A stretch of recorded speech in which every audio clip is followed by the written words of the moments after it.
2005 সালের 17 আগস্ট দেশের 63 জেলায় প্রায় 450 স্থানে একযোগে বোমা হামলা চালায় জঙ্গি সংগঠন জেএমবি।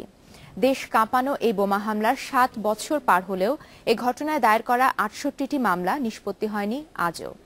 এর মধ্যে বেশ কিছু আসামি জামিনে মুক্ত হয়ে কাজ করছে নিষিদ্ধ এই সংগঠনের পক্ষে। 2005 সালের 17 আগস্ট সারা দেশে একযোগে বোমা হামলা চালায় জঙ্গি সংগঠন জামায়াতুল মুজাহিদিন বাংলাদেশ জেএমবি। সংগঠনের প্রকাশ্য পরিচিতি ও শক্তির মহড়া দিতেই এ হামলা চালানো হয় বলে জানতে পারে গোয়েন্দারা।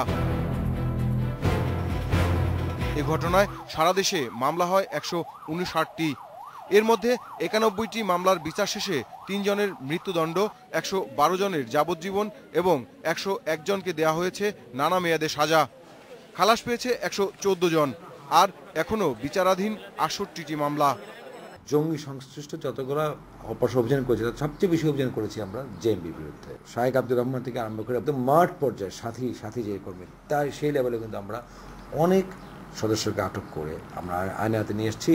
দেশব্যাপী এই বোমা হামলার পর আইন শৃঙ্খলা রক্ষাকারী বাহিনী চালায় সাঁড়াশি অভিযান।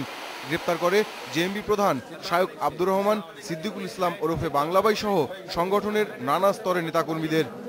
নিষিদ্ধ হয় জেএমবি, কিন্তু দলটির পলাতক এবং জামিনে মুক্ত সদস্যরা এখনো তৎপর।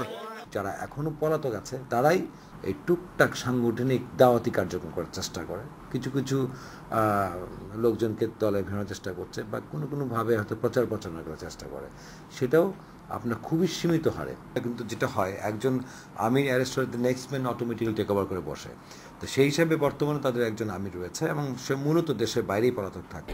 গত 7 বছরে দেশের 63 জেলায় প্রায় 450 স্থানে চালানো এই বোমা হামলা মামলার গ্রেপ্তার করা হয়েছে 548 জন আসামিকে। Mahbub Alam, independent news, Dhaka.